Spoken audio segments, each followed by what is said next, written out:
Assalamualaikum warahmatullahi wabarakatuh. Salam Om Swastiastu, Namo Buddhaya, salam kebajikan, salam sejahtera bagi kita semua. Halo semuanya, kembali lagi bersama saya terkait dengan tugas pendidikan profesi guru. Pada kesempatan kali ini saya akan membahas terkait dengan gerakan transformasi Ki Hajar Dewantara dalam perkembangan pendidikan sebelum dan sesudah kemerdekaan. Tugas ini merupakan tugas dari mata kuliah Filosofi Pendidikan Indonesia di laman Eksplorasi Konsep. Langsung saja ke slide selanjutnya. Sebelumnya, izin memperkenalkan terlebih dahulu. Perkenalkan, nama saya Albi Oktaviana Alkipari dengan NPM 242 186 904 520 01. Saya merupakan program studi pendidikan matematika. Langsung saja ke slide selanjutnya. Nah, pada kesempatan kali ini saya akan membahas terkait dengan Ki Hajar Dewantara.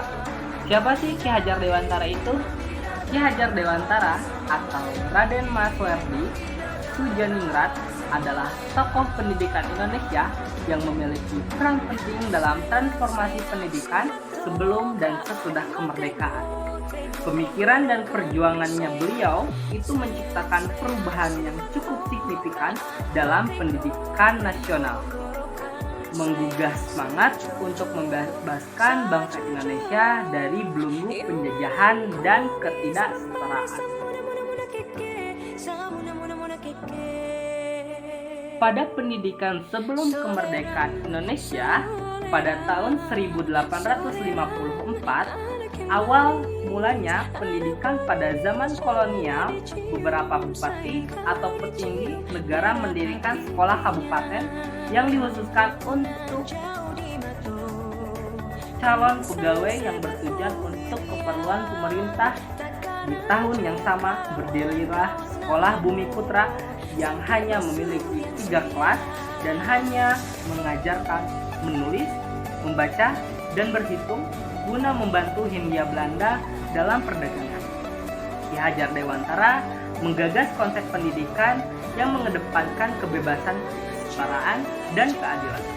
Pendidikan era kolonial Hindia Belanda sangatlah terbatas, maka pada era tersebut hanya anak-anak bangsawan yang dapat bersekolah untuk menjadi tenaga pemerintahan. Pada tahun 1920 lahirlah cita-cita baru yang mengusul dari pemikiran gabungan kesadaran kultur dan kebangkitan politik, gerakan transformasi untuk perkembangan pendidikan Indonesia. Sebagai gabungan dari kemerdekaan dan kebebasan kebudayaan bangsa yang bisa menjadi landasan sistem pendidikan dan pengajaran di Indonesia. Sebuah lembaga pendidikan yang memberikan akses pendidikan kepada semua golongan masyarakat, termasuk mereka yang tidak mampu, yang tidak layak. Maka konsep pendidikan Ki Hajar Dewantara menolak diskriminasi dan menekankan pentingnya membangun karakter yang mandiri, kreatif, dan berjiwa patriotik. Lalu, pada tahun 1922, lahirlah Taman Siswa Yogyakarta. Sekolah ini menjadi harapan untuk bisa memerdekakan kebebasan kebudayaan bangsa. Taman Siswa adalah sebuah perguruan untuk membedakannya dengan sekolah pada masa itu. Sekolah yang didirikan oleh Ki Hajar Dewantara yang ingin mewujudkan dunia pendidikan Indonesia untuk membebaskan diri dari jeratan penjajah dengan meluaskan pendidikan Indonesia untuk generasi muda. Maka, Perguruan Taman Indonesia atau Perguruan Taman Siswa menekankan pendidikan yang mengacu pada rasa kebangsaan kepada peserta didik, agar mereka mencintai tanah air dan berjuang untuk memperoleh kemerdekaan.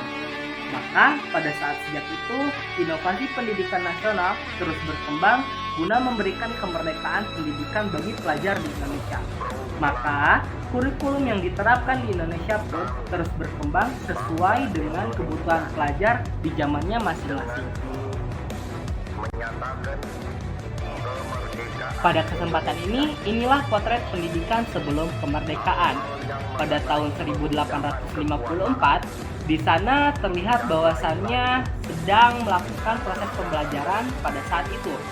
Lanjut, pada tahun 1920, itu merupakan potret pembelajaran pada tahun 1920.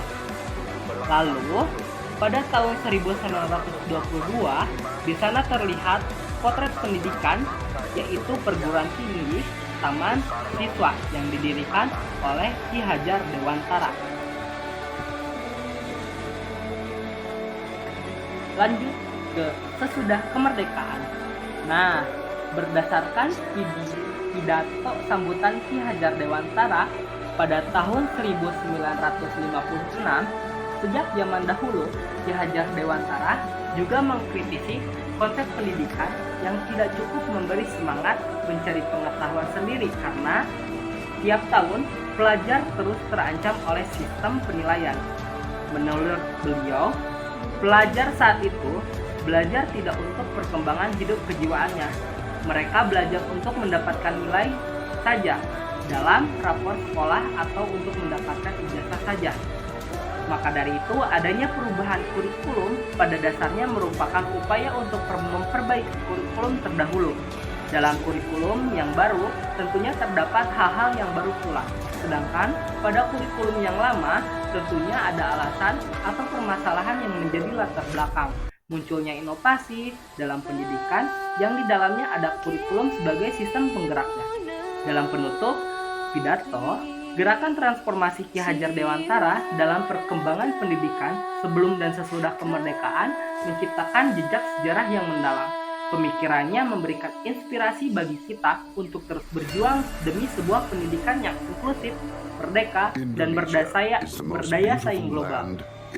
Pemikiran dan perjuangan Ki Hajar Dewantara menjadi cerminan bagi kita untuk selalu mengevaluasi dan merevitalisasi sistem pendidikan demi mewujudkan impian pendidikan yang bermartabat dan relevan dengan perkembangan zaman.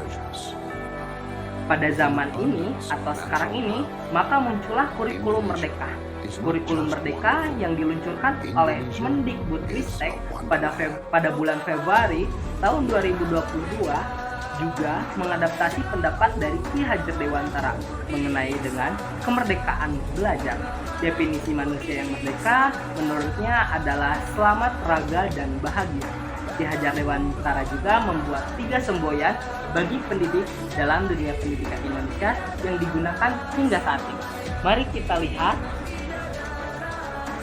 semboyan pendidikan Indonesia. Yang pertama yaitu Ingarta Sang Tulada, yang berarti di depan menjadi contoh atau panutan. Yang kedua, Ing Madya Mangun Karsa, yang berarti di tengah memberi atau membangun semangat, niat maupun kemauan. Dan yang ketiga adalah Tuturi Handayani, yang berarti di belakang harus bisa memberikan semangat maupun dorongan. Maka kesimpulan dari materi ini yaitu Pancasila dan Filosofi Pendidikan Indonesia oleh Ki Hajar Dewantara masih digunakan sebagai acuan dalam merumuskan kurikulum dan juga sistem pendidikan di Indonesia hingga saat ini, dengan mengharapkan ke depannya pendidikan di Indonesia dapat memerdekakan manusia. Nah, sumber yang saya ambil yang pertama yaitu pidato sambutan Ki Hajar Dewantara. Yang kedua, video topik pertama dengan judul Pendidikan Zaman Kolonial Mata Kuliah Filosofi Pendidikan Indonesia. Dan yang ketiga yaitu sumber internet dari https://berandainspirasi.id dengan judul Perjalanan Pendidikan Nasional. Terima kasih atas segala perhatiannya. Cukup sekian, apabila ada pertanyaan silakan tulis di kolom komentar. Terima kasih atas semuanya. Sampai bertemu lagi di video selanjutnya. Wassalamualaikum warahmatullahi wabarakatuh.